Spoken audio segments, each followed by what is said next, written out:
288 आमदारांना जरी कापलं तरी शेतकऱ्यांचं संकट दूर होणार आहे का? आमदारांना कापून तुम्ही काय लोकशाहीचा गळा घोटणार आहात का? असा सवाल करत संजय गायकवाड यांनी बच्चू कडूंवर निशाणा साधलाय। तर शेतकऱ्यांना कशाला संकटात टाकता, कडूंनीच खून करावा असा खोचक सल्ला शिरसाटांनी दिलाय।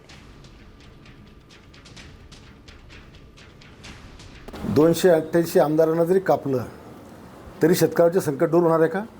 आणि शेतकऱ्यांची ही दशा करायला काय आमदार जबाबदार आहे?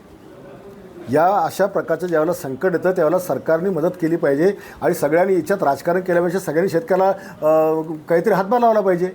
आमदारांना कापून तुम्ही काय लोकशाहीचा गळा घोटून टाकणार आहे? लोकप्रतिनिधींना त्याला काय कापाकरता निवडून दिला का जनतेने? मग हे काम बच्चू कडूंनी करावं ना। शेतकऱ्याला आणखीन तुम्हाला काय त्यांच्यावर गुन्हे दाखल करायचे का? स्वतः करा। एखाद्याबद्दलचं स्टेटमेंट देत असताना कमीत कमी ह्याची भान तर ठेवा की आपण काय बोलतोय।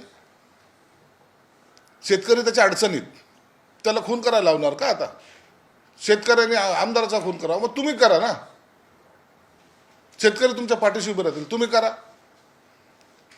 हे स्टेटमेंट फक्त प्रसिद्धीसाठी असतात आणि त्याला काही अर्थ नसतो। बच्चू कडू हे आक्रमक नेते आहेत, त्यांच्या भावना या योग्यच आहेत, शेतकऱ्याच्या कष्टकऱ्याच्या बाजूली आहेत। पण बोलत असताना आपण जेव्हा आक्रमक होतो त्यातून आपल्या मुखातून काही चार वेगळ्या गोष्टी सुद्धा जात असतात। संतांचा विचार आणि महामानवांचा विचार आपण जेव्हा स्वीकारतो आणि त्या विचाराने जेव्हा पुढे जात असतो तेव्हा अशा पद्धतीने कापाकापी करणं नाही तर आमदारांना मानणं अशा भाषा कधी येत नसतात। त्या भाषेचा आम्ही निषेध करतो, पण त्यांच्या भावना या महत्त्वाच्या आहेत। आता isakal.com आहे देशातील नंबर 1 ची मराठी न्यूज वेबसाईट। प्रत्येक अपडेटसाठी isakal.com ला नक्की भेट द्या।